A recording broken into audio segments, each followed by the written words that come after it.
this video, I'm going to use the plaid artwork that I cleaned up, and I'm going to place it into a few examples of application sketches. So my goals here are to make it look like it's real without doing too much work. So the application sketches that I have put together are a few different varieties, like a muslin, a text pack sketch, or this model. And I also threw into my image scale relationship. So I had taken this picture to see the mannequin next to the print so I can understand what scale it was in the original. So the first thing that I need to do, and again, I could do this separately. I don't have to do all three at the same time, but since I am doing all three, I'm going to combine the work. So the first thing I'm going to do is select all of the application sketches and put them on their own layer. So new layer via cut. So you'll notice in the layers menu now, they're on their own layer. And then I'm going to select the garment from each one of them. The garment is a little bit easier to select in, the tech pack than it would be in the other two. So I'll probably pause the video at some point and come back when it's done. But the tools that I would use to make selections are things like the magic wand, where I would set it to contiguous, which means contained, and I would click on the inside of this jacket. Or if I want to make it a little bit faster, I would select the whole jacket, and then I would use the magic wand and deselect the background. So I'm holding the Option key down and I'm just deselecting the background. You'll notice that when I deselected it, it didn't get everything. That's because while it looks like a black and white image, it's actually got a lot of grays in there. So the way around that would be to use the magic wand and set the tolerance a little bit higher. So I'm going to set the tolerance to 30, which basically will push past any of that almost whites and select them. So now that I have that selected, I can deselect the line work too. And what it's going to leave me with, actually I'll take contiguous off here. What it's going to leave me with is just the selection of the white in the middle. And I can go in and add to my selection here. I'm holding the Shift key down with the magic wand, and I just made a mistake there, so I deselected, but slowly removing any of the grayscale by holding the Option key down with the magic wand and getting rid of the selection on my outlines. And then I'm going to do new layer via cut again. So only the white is going to be on that layer. You'll see it here. And everywhere else will be like a window into the background. You'll see when I get to that. So that one's done. And then the next one I'm going to do is select the jacket here. I know they're different jackets. I just got as close as I could. And so I'm going to use the quick selection tool for this. And I probably will have to refine my selection, but at least this gives me the basic shape. And then I'll use something like the lasso tool to deselect the actual dress form and add into any selections that I may have missed. So holding the Shift key down allows me to add to the selection, and holding the Option key down allows me to subtract from the selection. And if I was doing this for a portfolio, I would spend a lot of time making it really clean.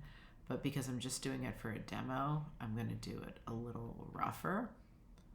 And I'm going to deselect this area. Now remember, my tolerance was set to 30, so it's going to matter how I have the settings here. So you'll notice that it's also selecting everywhere. So remember to put contiguous back on, and I can just deselect this here. But selection tools are kind of like painting tools. It's the ones that you prefer to get the job done. So I'm going to do this one. A lot of people like to use the magnetic lasso. I've never really gotten into it, but you have your whole life to figure out what tool to use. Selecting that, and practice does make it a lot easier, so consider this week's homework practice. So I'm deselecting this. As I said, I'm going to keep it a little rougher than I would if it was for a portfolio, but you get the idea. So now I'm going to take the jacket and do new layer via cut, and this is basically going to be a shadow layer on top. It's currently going to tint any design I use because it has color to it, so I'm going to actually go to that layer and say image adjustment and desaturate that layer, and it's going to make it a lot cleaner when I put my pattern behind it. The other thing I'm going to do is go to image adjust levels and make this shadow appear a little bit stronger. It will make a big difference when I'm doing my sketch. And now I'm going to do this guy. So I'm just going to do his jacket. I'm selecting, let's try the magnetic lasso for fun. So I'm selecting the jacket only, and I know this is going to be rough because I'm not great at it, but hopefully I can get it done pretty quickly and with not too many mistakes. So yeah, his hands are going to get cut off there, but for right now, I'm going to leave that alone. I'm not selecting his shirt. That's why I didn't use the quick selection tool, because it would have just picked up the background and the shirt. I'm going to go here. And you'll notice that his arms are going to make the pattern go at different angles. This video is not for that. I am not going to show you how to adjust that. I can always show you how to adjust that later by rotating it and using clipping masks. But if that's something that you're interested in, you can dig around my videos and probably find a video that talks about application sketches and clipping masks. And then I'm going to get rid of this little bit here. I'm actually going to use the regular lasso for that so I can do it properly. And I am once again going to place this on its own layer so that it can act as a shadow. So layer, new layer via cut. And I'm going to desaturate it, image, adjust, desaturate. And I'm going to adjust the levels so that it's got a stronger shadow feeling to it when I do use it. Yeah, you can see where I missed some things there. Okay, so I am ready to go. I have 3 different options.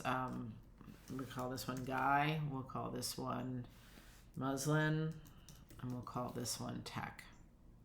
Okay, so each one of these, if I don't adjust the opacity or the mode, which is what I really use, is going to block out my pattern if I place it in there. I'll show you what that looks like. I'm going to select the whole plaid, and I can define it as a pattern, but the fact is the scale is wrong, so there's no point in defining it as a pattern until I fix the scale. And the best way to fix the scale is to paste it into my application sketch and see manually how big I should make it. So I'm going to shrink it down, and again, I'm using this as a reference, and I would just take a picture of your fabric next to a friend or have them wrap it around themselves to see, to make sure you're getting approximately the right scale. So I'm going to go with that scale. Before I hit enter, I can look up here and see how much I shrunk it. It's 14%. So instead of working with that one, I'll go back to the plaid and say image size, and I'm going to make it, I'll make it 15%.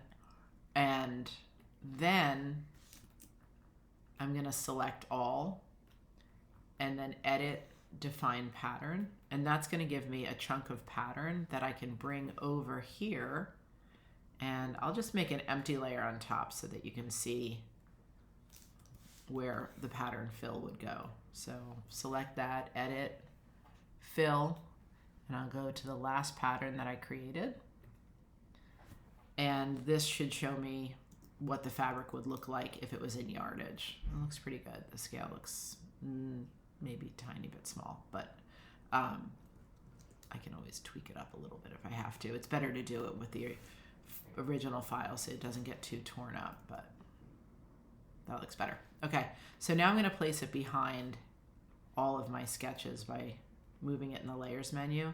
And as I said, all those layers that I pulled off right now are blocking it out. But if I change them to multiply, it will show through to the actual pattern window that I put behind there. So I'm going to change each one to multiply. If you change the opacity, it's going to dull it out. That's why we change the mode to multiply. And in each one of those, you can get a sense of the scale on the body. Yes, it looks bad because things like the arm aren't moving correctly, but for a mock-up, it's fine. And like I said, there are more advanced videos where you can do that. I will say in this case, having no change in the back panel is a little bit annoying to me. So I'm just going to select that little area there, and I'm going to add a new layer and make it sort of like a white, or maybe I can make it slightly less opaque to indicate that there is fabric there. Okay, that should get you through this week's homework, and then we can get to more advanced things as you ask for them.